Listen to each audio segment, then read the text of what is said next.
Restaurant Unstoppable. What the most successful restaurateurs know that you don't.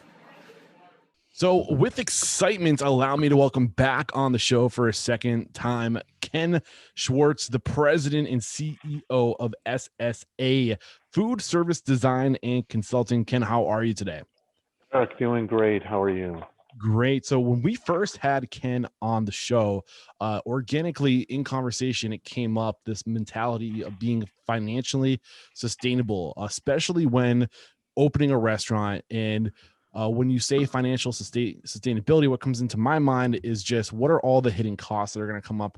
What is the money should have put away to have a runway during the slow months when we haven't quite developed that cash flow yet, to pay for our employees, to pay for the hidden costs, rent, whatever it might be. How can we be financially sustainable? Am I on track? You are. All right, beautiful. So we're gonna dive into basically real quick today 5 elements. What is ramp up to financial sustainability? What is the difference between ramp up to financial sustainability spreadsheet and the business plan? Understanding how critically important it is to create a realistic ramp up to financial sustainability spreadsheet. What elements and factors go into and impact financial sustainability? And lastly, understanding the new difference between cash flow and versus cash need. So I cannot wait to get into this conversation, but why don't we get that motivational, inspirational ball rolling with a success quote or mantra? The last time you were on the show, you said, we take our work incredibly seriously, but not ourselves. Do you want to stick with that one, or do you want to throw a new one at us? No, because that one's still very true because it is the way we operate.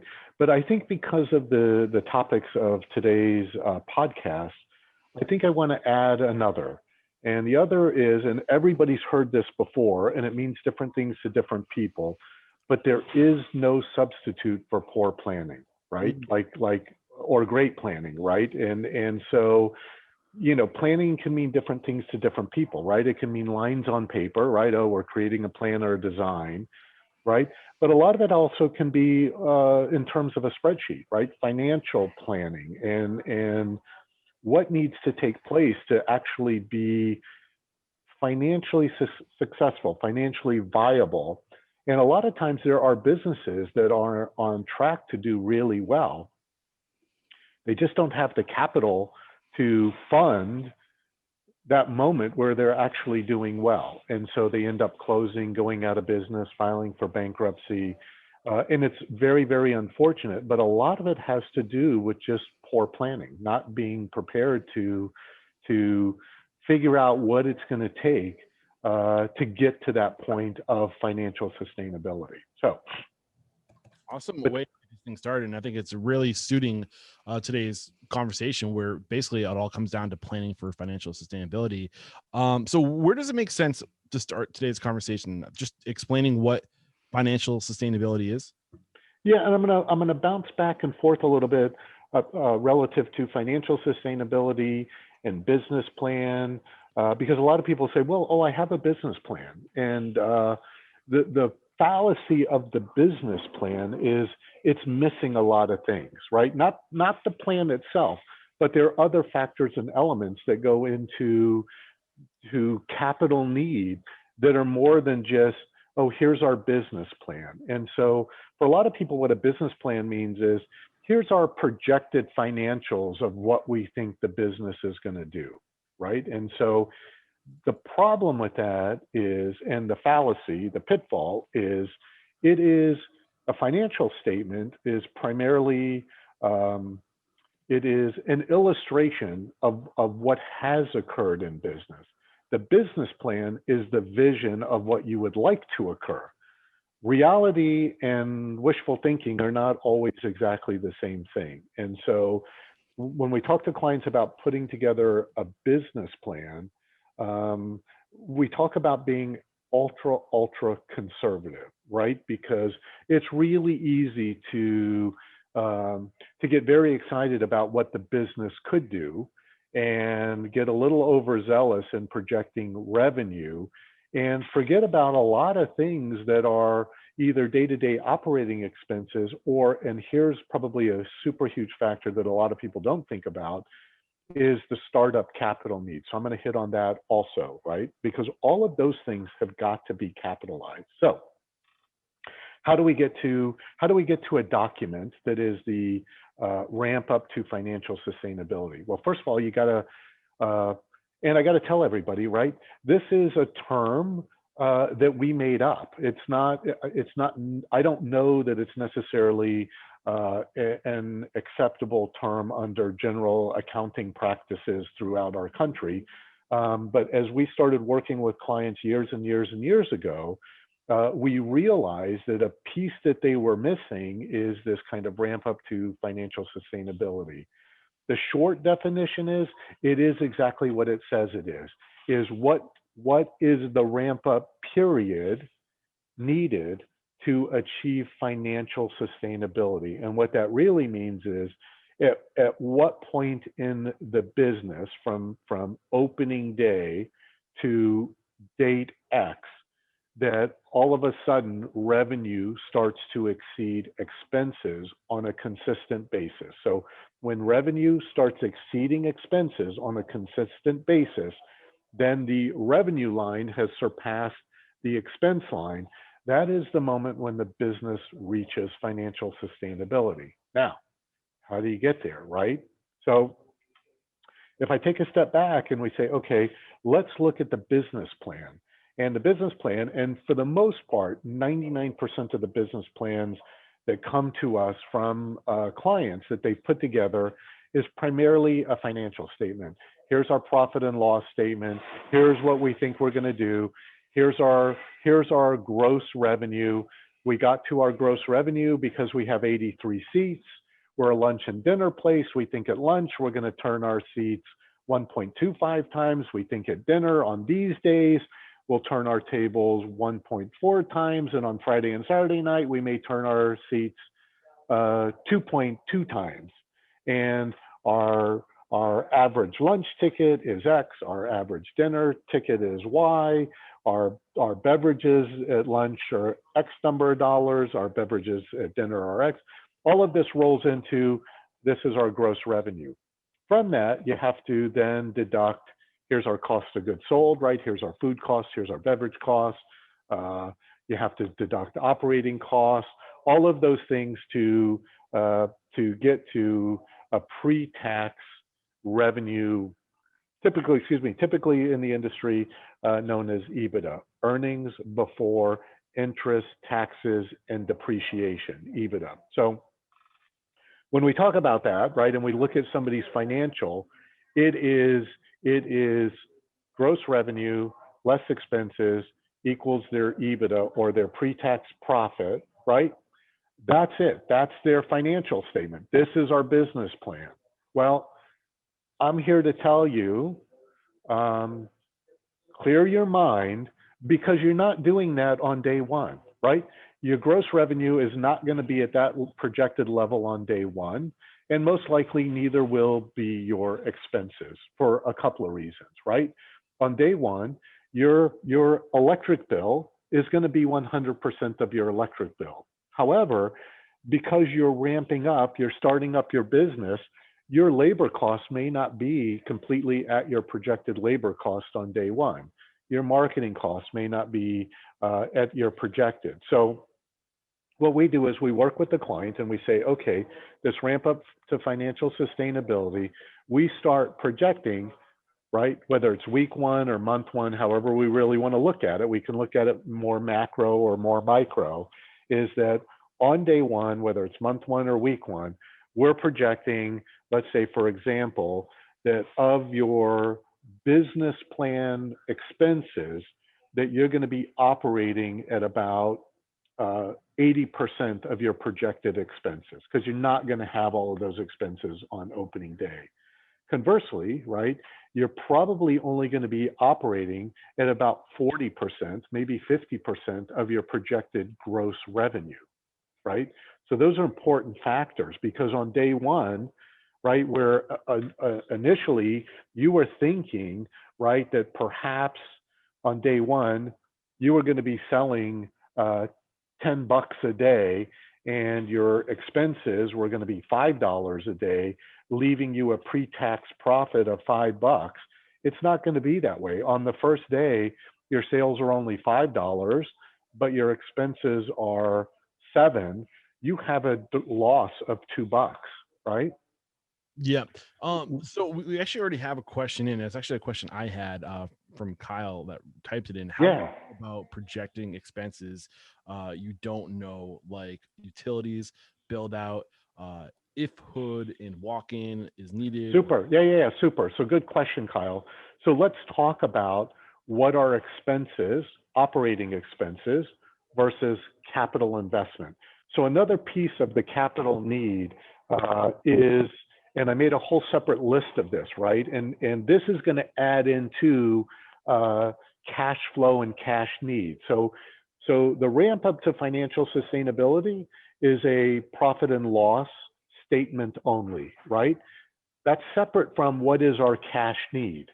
So what comes out of the ramp up to financial sustainability is an identifier for additional cash need above and beyond capital need. Capital need are things like, and I'm going to call it startup or pre-opening expenditures or investments. Things like a couple of my favorites, design team and consulting fees, licenses, permits, construction costs, construction impact fees, right? A lot of cities will charge, if you're going into a new location, water, sewer, transportation impact fees. Closing costs, if you're borrowing the money from an institution, right? Potential closing costs, deposits, utility deposits, insurance deposits, right? All of these out-of-pocket expenditures that are not an expense but a capital investment. Technology, right? POS system, software, hardware, marketing costs. And the other piece of it is interest on money. So if you're borrowing money to go into a lease space, you're going to have rent deposits, right, in addition to utility deposits. But you're also going to have, there may be a construction period, right, a renovation period, and you're borrowing the money to do that. During that time, you're also paying interest on that money. So these are part of the startup costs. So the carrying cost of those loans.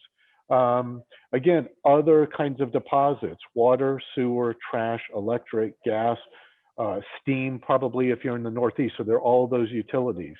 And then there's non-construction, right? So there's furniture and fixtures, opening inventory, small equipment, smallware, glasswares.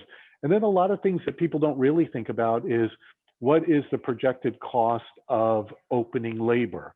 When are you hiring managers? When are you starting to hire people and train people pre-opening? And there's a carrying cost for that. And then a carrying cost for that pre-opening inventory where you're, working on recipes, creating recipes, doing the friends and family meals to train. There's a cost of all of those things. Those all have to be built up into the startup cost. And that cost has got to be capitalized, right? So what are they? And they're different on every project, but they have to be identified, and there has to be a placeholder for them, a financial placeholder. So And those, sure. Sorry to cut you short. You mentioned earlier the difference between an expense versus a capital investment.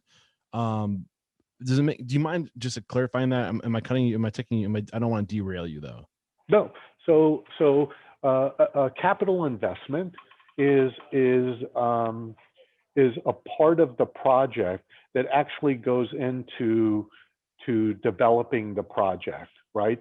And in a lot of cases, aside from things like deposits, right, which are refundable, but things like construction costs, right, those get amortized, right, and depreciated over time. So those come off of your tax return or get deducted from income as a depreciable item, right? So that is a capital investment.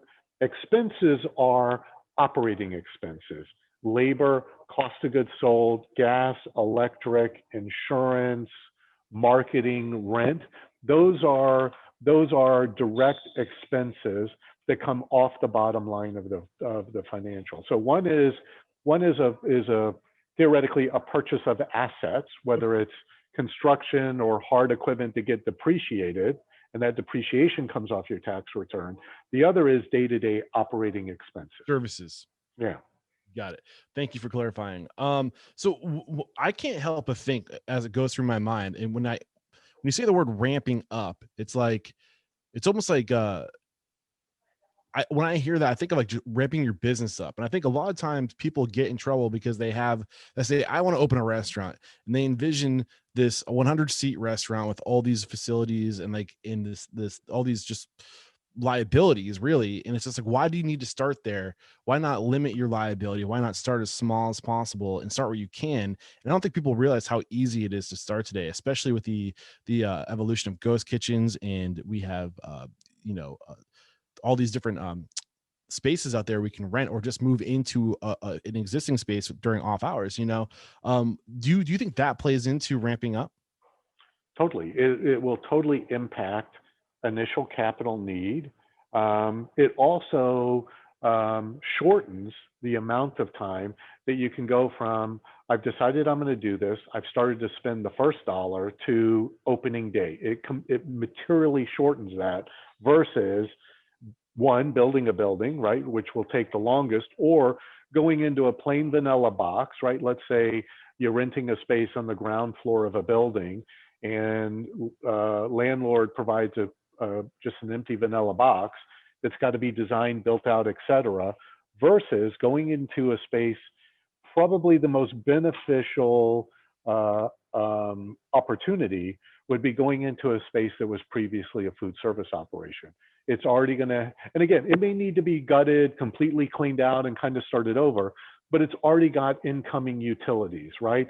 Impact fees for that type of use have already been paid, because there's a lot of municipalities, when you do what's called a change of use, if something's going from a retail operation to a food service operation, by a lot of the zoning rules and laws, that's called a change of use. So you have to hire a zoning attorney, you got to go through a change of use. And a lot of times a change of use, because of the intensity of use, the intensity of the type of business. If you think about going from, we don't see too many of these anymore, but it's a great analogy. Like a retail space that was a travel agent, and now you're going to put a restaurant in it. It's a change of use because the restaurant creates a lot more traffic. It uses a lot more water, a lot more sewer. Thereby, municipalities charge impact fees because you're impacting that infrastructure greater than, let's say, the insurance company did. So I'm gonna say, and I say this to every client, buyer beware. And I'll emphasize by cussing and saying, make damn sure you know if you're going into a space whether there is a requirement for impact fees or not, because the impact fees can be substantial. And when I say substantial, they can be 100,000 plus, sometimes 200,000, depending on the municipality and the size of the operation. And I'll give you just a prime example. Years ago, we were working on a new restaurant for a client in Tampa. We were hired by the architectural team. And at every meeting, I said, somebody needs to reach out to the city and find out about the impact fees and do the calculation on the impact fees. And the architect said, Ken, don't worry about it. We'll get to it when we figure out the plans and everything. Well, they didn't need to figure out the plans, right? They could take the space. It was 8,000 square feet. We know that 60% is going to be front of house, right? So 4,800 square feet. 4,800 square feet divided by 20 square feet per seat, we could get 225 seats in there. Like, we could do the simple math in our heads, right? And say, go to the city, tell them we're going to have 200 to 225 seats. This is the, Ken, don't worry about it. You know, when we go in for permitting, we'll figure it out. I probably said it a dozen times. And the client, the architect, finally just said, please don't bring it up again. I said, well, okay, you know, I did my piece. The client paid the architect, engineers, interior designer, lighting designer, audio visual, food service consultant for the fees to design this place. It was probably, the design fees were probably $400,000. submitted the drawings to the city for plan review, got through a couple of comments, plans are approved, ready for the permit to be picked up. Before you can get the permit, you have to pay the impact fees. The impact fees on that project were $180,000, and the client went ballistic and it killed the project. So impact fees can be a stinger. So understand the spaces that you're looking at, what's included and what's not included. And a lot of times when a developer has built a strip center or a complex, they've already paid the impact fees, but you got to know that. You got to ask those questions. If they haven't been paid, because the other thing is if they have to be paid as part of your project, the payment of the impact fees doesn't stay with your operation, it stays with the property. So a lot of times it can be something that can be negotiated with the landlord, but buyer beware. Understand that there may be impact fees, transportation, water, sewer, etc. Ask the question and get it in writing whether impact fees are required, waived, or had already been paid. But make sure you understand that because it can be painful. Yeah. So I think the big thing to keep an eye open for is there going to be a change of use? If you look at a space, there's going to be a change of use. The next Exactly. question is Change of use. what is the impact fee going to be, or are there any associated impact fees? And don't assume because there was a restaurant that had been there for 30 years and you're going to go in and gut it, right? There may have been now a code or a law change that now requires impact fees for any new license. So again, just be aware, definitely ask the question. So back to ramp up to financial sustainability. So if you really think about this kind of, this kind of curve, right? That, you're really projecting sales somewhere here on your financial, but you're starting here on day one. And we all like to think, listen, I'm a great chef, I'm a great business person, our menu is fantastic, our place is killer. If we build it, they will come. And I hope so, right? But you may have to do some work to get them to come, right? And it may take some time. So, if you think about this is where your sales are starting on day one, and you'd like to get up to here. And this little angle, listen, it could be a week, it could be 6 months, it could be 18 months to get to this point. And what you have to do is, for every month that there is a loss, this is the most important thing in doing the ramp up to financial sustainability. And again, being as conservative as possible. For every month that there is a loss, that loss has got to be capitalized. So if you're thinking your revenue today is going to be $8, and your expenses are going to be $7, but your revenue and your profit's going to be $1. If your revenue was only $5 and your costs were still $7, you have a deficit of $2. That $2 has got to be capitalized somehow. Now, if you take that $2 every day, and it's $2 today, and it's $1.95 tomorrow, and $1.90 the next day, and each day the loss is getting less and less as you get closer to this break even. All of that loss has got to be added up, and you got to have the capital to cover the loss. So our stance on ramping up to financial sustainability is estimating to the best of our ability the amount of time it's going to take you based on your sales and based on the size and based on menu and based on how you're going to charge for things and number of turns and all of these things that we can mathematically calculate to determine, one, how long it's going to take and what that amount of loss is going to be. Because whether you're coming out of pocket, you're borrowing capital from an institution or investors, you got to make sure you got enough capital to cover the loss. And probably the single biggest failure of all small businesses is not having enough capital to get to profitability. And that's what ramping up to financial sustainability endeavors to show, to the best that we can estimate, not only what that timeline is going to look like, but what that dollar amount is going to be. Awesome. So have you answered the question yet? What is the difference between ramp up to financial sustainability and spreadsheet and business plan? Like what are the two? Yeah, What's yeah, yeah. So theoretically, right, when we actually do a business plan for clients, a ramp up to financial sustainability document, spreadsheet, is actually part of the business plan. I think the piece of business planning that most people miss is the ramping up to financial sustainability. A lot of people will say, okay, I know I'm going to have all of these startup costs, right? I know I got to buy computers and I know I got to buy tables and chairs and we need China and we need opening inventory, right? They've identified a lot of these things that they need. They didn't think about impact fees. They didn't think about the deposits to the utility companies, insurance companies. And the other thing that they didn't think about is not only how much money do I need for opening inventory, but how long do I have to capitalize the opening inventory, right? You order stuff today, you're ordering again tomorrow and the next day and the next day. But on day one, you're buying, you're loading in 100% of your projected inventory, right? On day two, you're replenishing a portion of that. On day three, an additional portion, right? Each of those days that you're ordering, again, unless you have some very, very strong credit, those vendors, especially like the beer and alcohol vendors, are going to they're going to expect payment every time they deliver.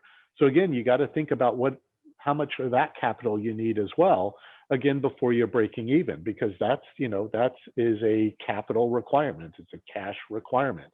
So another thing that we do too, so now we have this business plan. The business plan is a projection of what the business is going to do. And a lot of people will do it and go, here's our first year, here's our second year, here's our third year, here's our fourth, here's a compilation of the 4 years. Here's what we think we're going to do. And maybe we're going to have a little bit of loss in the first 6 months of the first year, but they haven't quantified it. The ramping up helps to quantify it so that you can also understand what some of that capital needs to be. So you can assure, because you're making a huge investment to get to that opening day.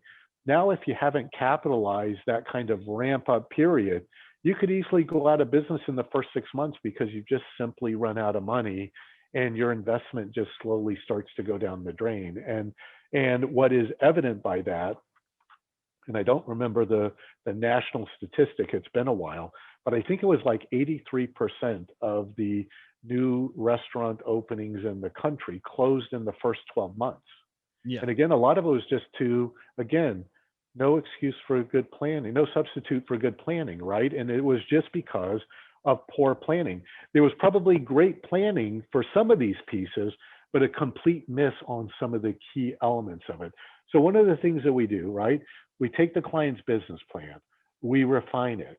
Collectively in discussion with them, we develop this ramp up to financial sustainability. From those, what we collectively, again with the client, work on for startup and pre-opening expenditures, we then create a cash flow need spreadsheet, and it can show week by week or month by month cash need. It shows money in, whether it's income or capital invested, and then it shows profit or loss based on the operation. And then if there is a deficit, right, in cash, that deficit carries over to the next week or month, right? And it'll show if there needs to be an influx, or if you start to be profitable, that profit then starts to eat away. So we do a whole separate cash flow analysis to show what the cash need is going to be. And a lot of this will go to help people to understand how much money they actually need to capitalize their project. And I'll tell you, when clients look at our resume and go, listen, we're just a small operator. I got to tell you, we do this for hotel clients. We've done it on some of our hard rock projects, and these are big corporations with a lot of big expertise, right? But they're coming to us because they want to help to see if in the documents that they're producing, have they missed some things? Are there some gaps, right? And those gaps can be a pretty big dollar item, a pretty big ticket. which is a stinger. And listen, in big corporations, heads can roll when those things get missed, right? And so we do this for all size clients, and yes, we do it on a lot of big projects. And it's funny, like the one of the examples that I pulled, and I'll show you guys. This is very tiny. This is a cash flow analysis that we work on for a very large resort. The resort has 54 F&B venues, 54. So we did that meal by meal, period, item by item, for 54 of the different venues to come up with, here's your need, here's the cash flow requirements, et cetera, et cetera. It took us months and months to put that together. But it identified a lot of things that the client had not really thought about, and the things that they didn't think about required capital. And so they would have had a huge shortfall by not identifying these things up front. And listen, there's nothing worse than starting a project and not having enough capital to finish. And I don't mean finish the build out, but getting to the opening day and then being 3, 4, 5, 9 months into this and going, we're almost at the point of breaking even, but we don't have any more money to pay people or to keep the lights on or to buy inventory, and it's disastrous.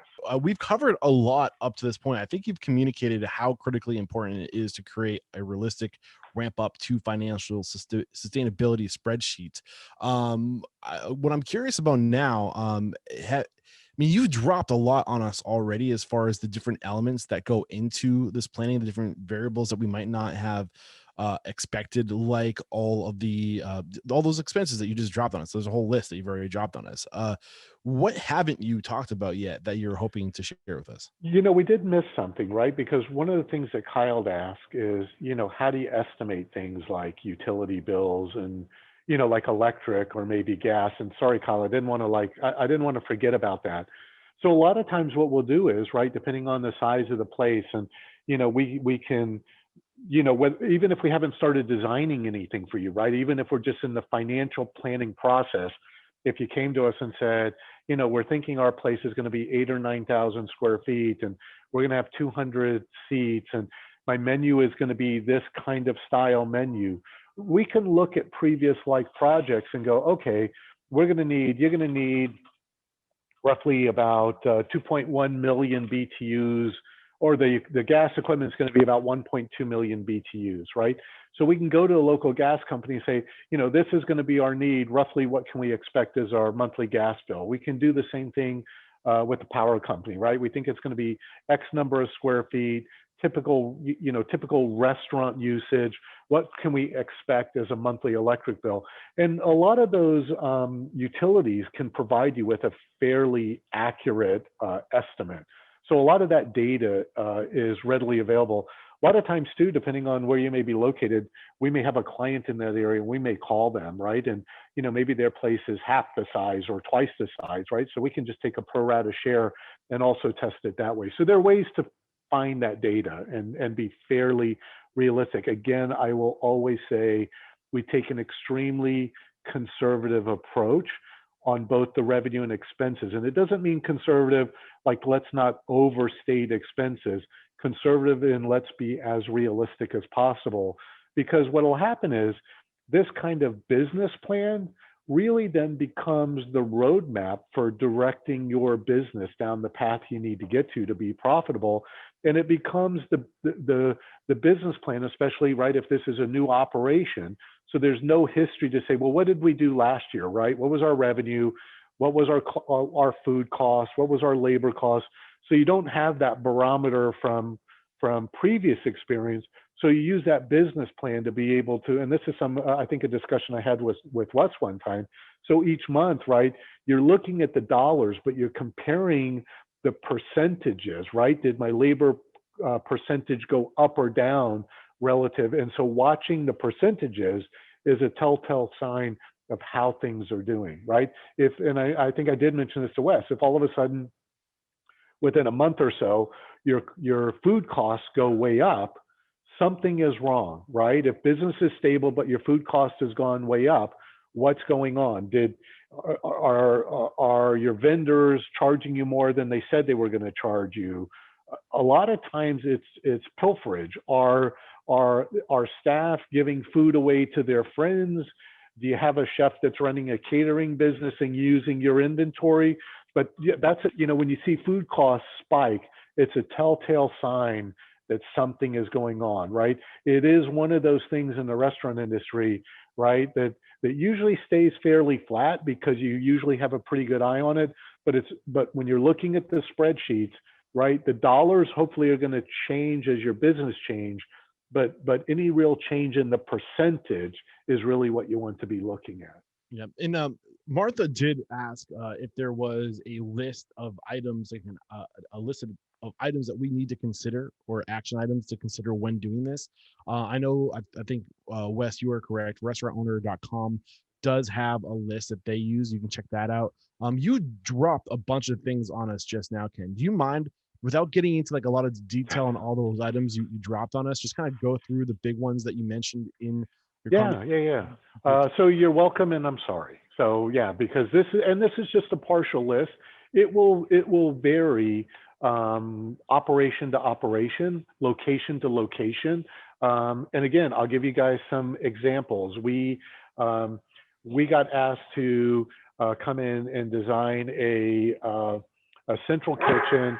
Sorry, we are a very dog friendly place, so you might hear a dog barking in the background. There are a couple of dogs here today. So if you go to our website and you look at the squad, it has our team, but it also has everybody's dog is on our website also. Anyway, you might see Wes's dog on his lap, so you're in good company. yeah, I saw that. That was very cute. But you know, a point I'll make is this was a very well-known national food service management company in the healthcare world who wanted to do a central kitchen. And they came to us, they were all happy. Ken, we've rented this big warehouse in an industrial park. And we want you guys to design it. We're ready to rock and roll. We're super excited. I said, well, I'd like to see it. So I traveled, I went to see it. It was a gigantic space. And I said, couple of concerns. And I said, anytime we go into a space, I'm always concerned about systems. And I said, one of the problems that you have when you go into like a big warehouse, and this is going to be true with small operations also, is those structures are built primarily to support the roof, whether it's rain load, snow load, whatever. The structure's not really made to hang heavy stuff from. So one of the first things I pointed out is you're going to have to get a structural engineer, because I don't think that the structure, and I'm not a structural engineer, but somebody has got to do some due diligence and tell you whether you can hang the hood systems from the structure. Oh, no, we're sure it's fine. I said, well, I don't think it is. You're going to need a structural engineer. So I mentioned that to the project architect. They concurred, brought in a structural engineer. Lo and behold, beautiful place. Structure would not support the hood system. So they actually had to add steel structure that came down to the floor. So we built this big steel structure that came down to the floor, columns, and a structure above to actually, within the structure of the building, to hang the hoods. Now you guys are probably thinking, well, yeah, my operation's not that big. Conversely, we're just starting on a project in an old two-story building. The building's maybe about 80 years old. And they want to do a kitchen on the second floor. And I said, again, a couple of concerns. Will the structure hold hood systems? And will the floor hold things like steam kettle or an ice machine? So if you think about the weight of an ice machine plus 1,600 pounds of ice, right? So let's say maybe it's 2,000 pounds sitting on 4 legs, right? So it's 500 pounds sitting on maybe 3 square inches. When typically a floor is rated at maybe 150 pounds per square foot, all of a sudden there's a structural problem. So even an operator, you know, whether it's Kyle, Martha, or Wes, who's looking to go into a spot and said, oh yeah, we want to do this. And yeah, we have a concrete floor and there's a basement below. But again, when you put a 60-gallon steam kettle, 60 gallons at 8 pounds a gallon, right? 480 pounds, plus a couple of 100 pounds for the kettle, again, bearing on 4 little legs, right? What is that bearing on the structure? And so a lot of times we find that structures have to be enhanced. So those are those things where it's always good to get your design team to look at any site you're considering before you ever sign a lease, right? Because those are things, again, those stingers that can have a huge cost impact. So let's go back to some of those pre-opening kind of expenditure lists, right? Um, and again, when I say design team fees, sometimes it's not just the design team, the people who are actually doing the design, but getting a consulting engineer. Sometimes you're looking at a place that wasn't a restaurant or a food service operation, so you have to add a grease trap. The grease trap that's going out like in the ground in the parking lot requires a civil engineer. The architect and the plumbing engineer don't do that, so you'll need a civil engineer. So again, it's always good to get design team involved as a consultant before you ever consider signing a lease on a space. You're going to pay some consulting dollars. Trust me, it'll be the best money that you ever spent. So design team, consulting fees, licenses, occupational licenses, liquor licenses, county license, city license, et cetera, permits. Those can be construction, renovation permits. It can be health department permits. All of those have a cost impact. Sometimes they have a cost impact to actually acquire them. So in some locations, it's much better to actually engage what's known as a service that is a permit expediter. They already have a relationship with the city building people. They already have a relationship with the people in the health department because they see them every single day. So a lot of times the services of a permit expediter are worthwhile. I mentioned construction impact fees. Be aware. I think I missed this. Legal fees, right? If you're pursuing a liquor license, if you need to go through zoning, I don't have to tell you it's a huge mistake to even consider negotiating and signing a lease without having a lawyer look at it on your behalf. You should totally understand every nuance of the lease. And I can share with you a couple of horror stories, even my own, where it's super important to understand all of the verbiage in a lease. And I know when people are thinking about doing a project and they're getting that space that they want, and before the first line has been drawn, they're already envisioning the place open and people there and the business. Set the excitement aside, set the emotion aside, and now get down to due diligence and things like understanding the nuances of the lease, the pitfalls, the insurance requirements, and making sure what your insurance covers and doesn't cover, but where you're responsible. Sorry, what's that? I was going to say you missed insurance. I was waiting for it, but there you just. I missed it. Yeah, I missed it when I went down the list before. So insurance is on my list again. Technology, the payroll prior to opening, early hire of managements or culinary staff, training of service staff. Right, all of that has a carrying cost before you ever open. Marketing, right? Whatever your marketing plan, you need to have a marketing plan, and there's going to be a cost associated with it. What is it? When is it? How much is it? That actually needs to fold into the business plan and actually goes into the cash flow report because you're going to start spending early, I think, on that. Yeah. So interest. Sorry. Real quick, you mentioned something. You mentioned training in before opening, like expenses had to have people on staff. Typically, what is there a price per employee that you should budget for training, or like what kind of cushion should we think about when ramping up to open in the energy and time we're going to put into training? It's going to be different everywhere, right? So, and it's something we'll have to talk about, right? Because again, type of service, level of service, do you have stewards? Do you have runners, food runners? So it's operation by operation. It's going to be locale by locale, right? Some places are union, right? And there's a union impact to the cost. So it's going to be different, and willingness, what are you going to pay, right? What are your starting pays going to be? What do you have to do to get talented or qualified staff, right? Because there's competitive pay. So what does that mean? And it's going to be different by every operation and by every location. So even if you're opening up restaurant 2, 3, or 4 of the same thing in different locations, right? The pay can be very different. So, excuse me, something we'll have to talk about, and it's really location by location. Got you. So before marketing, you're saying marketing, go ahead. use of money, right? Whether you're paying interest or you have to give up some shares if you're trading capital for ownership, there's a cost to that. So, right, understanding what the cost of that is. Um, Deposits, water, sewer, trash, electric, gas, et cetera, knowing how much in deposits you're going to have to fork out, again, before you can ever open. Furniture, fixtures, small equipment, whether it's, food processors, sous vide. These are typically not part of the design equipment package because a lot of it's kind of like small countertop plug and play.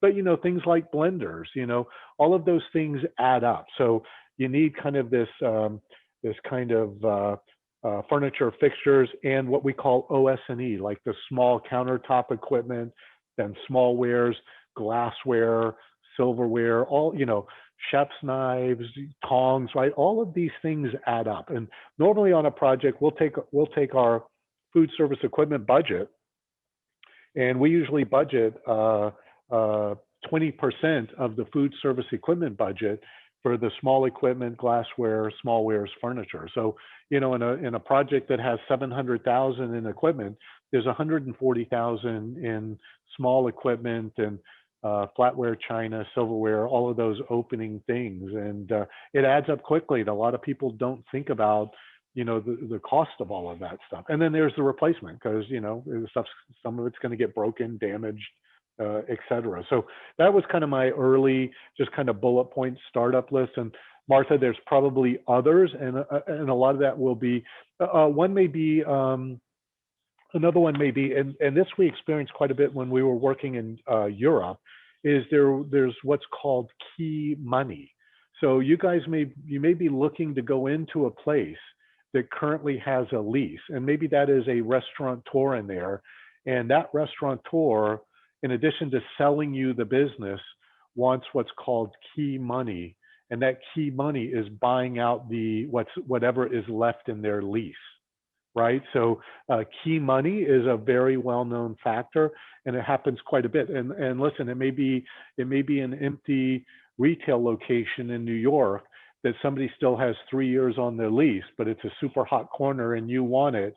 You got to pay them key money to buy out their lease. You're not buying an existing business.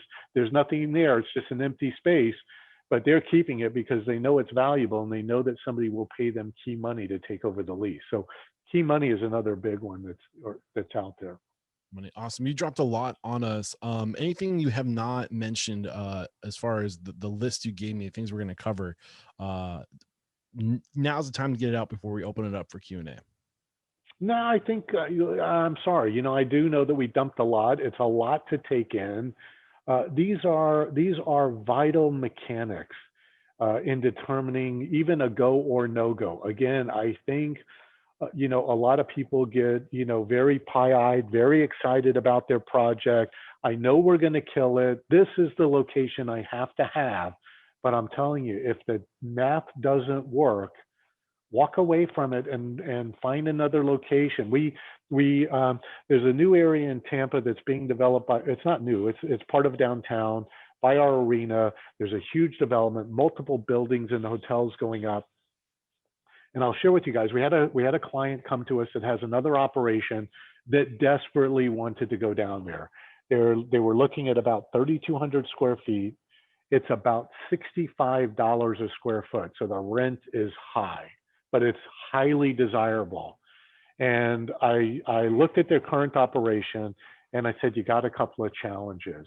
I said, if I take your current gross revenue and divide it by the number of seats that you have, you're roughly grossing about $14,000 a year per seat.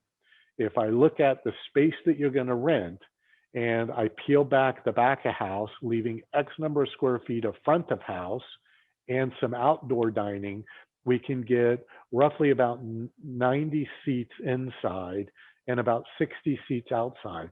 If I take that 150 seats and I multiply it times your $14,000 a year gross revenue per seat, I said, I don't think you have enough gross revenue, one, to financially support the build out.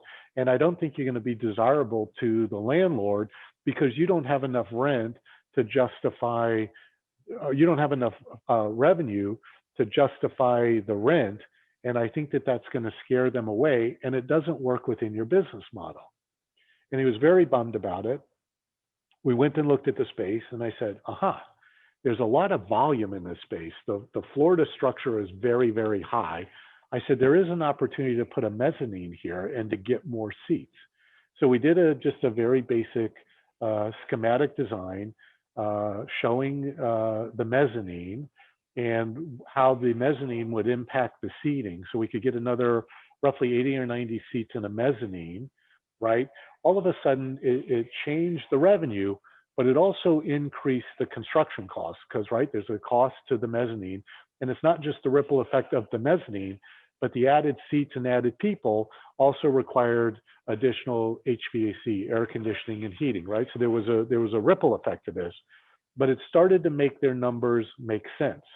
So in a project where somebody was super excited, and then unfortunately we kind of deflated it because I'm like, your numbers don't make sense. We were able to come back with a solution that started to make it financially viable. So spend a couple of dollars, whether it's with us or listen, anybody else, there's some other people who do what we do, but spend the time on some consulting to make sure. And again, a lot of these numbers are to the best of ability, assumption, speculation, right? But at least a placeholder to give you a clear understanding of what should happen, and then decide whether go or no go, because we don't want you to see invest life savings or borrow big money and not be successful. We are back, and we're going to do some Q&A. I know Martha is looking at a lot of locations right now, so I'm going to let you take first crack, Martha. What are some of the questions you have for Ken? One of the properties that we really looked at, and we think might be a good fit, it's an existing restaurant. I guess one of the challenges we have is there's not much available out there as far as space goes. It's either A, we do a full build out, or B, I mean, there's less, honestly, we're very limited on what we need because we do need outdoor space because our smokers are outdoors. So we're actually considering possibly buying a building, but going in as a group. So we would go in with some other investors. We would just be a minority investor. Mm-hmm. But I just wanted to get your thoughts on that, if you have any experience with that. Yeah, it's actually, it's not a bad idea. It helps to mitigate some of the risks, right? And then, Right. And I've recommended this before, is that even if you do it on your own, that the building is owned by a separate entity from the operation, and you create a separate entity for the operation, and the operation is merely a tenant that pays rent. Right, exactly. And that's actually what we were thinking of doing. And honestly, the only reason why that was actually like put into our heads was the landlord that we work out of our commercial space, he has 2 other restaurants, and he was just saying that, his rent is just going up sky high. And he's saying that one thing he wishes he did was that he owned the building. So that's one thing we're considering. It's the one location is like a fried chicken spot right now. And we contacted the landlords, and they're not interested in renting to us. They said that they're only going to sell the location. And honestly, there's really no other place in town that wouldn't require a full build out. So well, and again, right, there may be a little higher cost to entry, but they're probably in a, if it was a chain business, right, they probably did all their research, right, relative to traffic flow and all that. Honestly, it was like a very popular drug purchasing spot. Oh, nice. And it wasn't a chain location, but it's actually, for us, it would be a great location. To be completely honest, the town is like kind of like up and coming, but yeah, that's cool. Side hustle. But they picked up the cost of the impact fees and Right. zoning and all of those things. Right. And as I mentioned earlier, right, the period now from investing to opening day is also much shorter. Even if you had to go in and kind of gut Yeah. it and wanted to renovate, the building is still up, the parking Right. is still there, even if you have to repave and stripe and landscaping, much easier to get up and running. Right. So I think I might actually have to reach out to you one-on-one, Ken, because I don't even know where to start as far as how to get the investments for what we need. I know we have to put together a business plan and get, either an SBA or some other sort of loan. But I need help in figuring out exactly how much we need if we do go this route. And I will tell you, and I'm happy to help and happy to do a sidebar with you, Martha. Yeah. Any lending institution is going to appreciate and have a greater comfort level with the level of detail of the cash flow report and the ramp up to financial sustainability, because every lender looks at these kind of, here's our P&L, but there's Right. no substantiation to it, right? It's, hey, Got this it. is what we think we can do. And so Right. we can help you put that together Yeah. and make it I think something it that, helps that we're kind of already an existing business. oh, for Um, sure. Yeah, yeah. okay, that's great to know. Especially if you already Yeah. have a relationship with that bank or lending institution, they're more apt to want to work with you. Because, as I said, restaurants in the banking world are very, very risky. Is there a world that exists for you, Martha, where you could be more profitable if you were to hold off on the liabilities and just continue to do catering? And I mean, I mean, that's just kind of our foreseeable future until we take the next step. Um, I mean, I guess what's going through my mind is I see a lot of people sometimes feel like they aren't legitimate until they have a brick and mortar. no, So we feel like we're totally legitimate. yeah. Like we're legitimate. We're kind of like over our full-time jobs. Honestly, that's But you know what, the whole Eric, and I thing. think, And I think that, I know that we would be successful if we opened. I mean, people are really excited for our food. And I think as long as we did it right, we would be profitable. Gotcha. Ken, what were you gonna say? I was gonna say, you know, a lot of times, right, when you're kind of working as a ghost, right, whether it's catering or even a food service operation, when you get kind of now that storefront or that standalone, it actually becomes a benefit to uh, um, your marketing, right? Because you know people are driving by it, people are identifying with it, right? It is something that they can come and see and test, right? Instead of going, oh yeah, I actually had some of your stuff at somebody's reception, versus going, yeah, we do have a standalone. We'd love for you to come in and, you know, we'll do a tasting for you here. And I think it can help, right? You need the kitchen anyway, right? You need the place anyway. And it just becomes one of those places that helps to, as an extension of the brand. No, I feel that. Martha, any last questions before we open it up for anybody else? No, I think I'm gonna hire Ken. Oh, Wes or Kyle, I know Wes, you've had some time to talk with Ken, so maybe he's answered your questions in the past. Kyle, you're not quite looking at any locations right now. Correct me if I'm wrong. I'm sure you probably have the baby on your lap right now, so I don't blame you for keeping the mic muted. Yeah, no, I'm good for right now.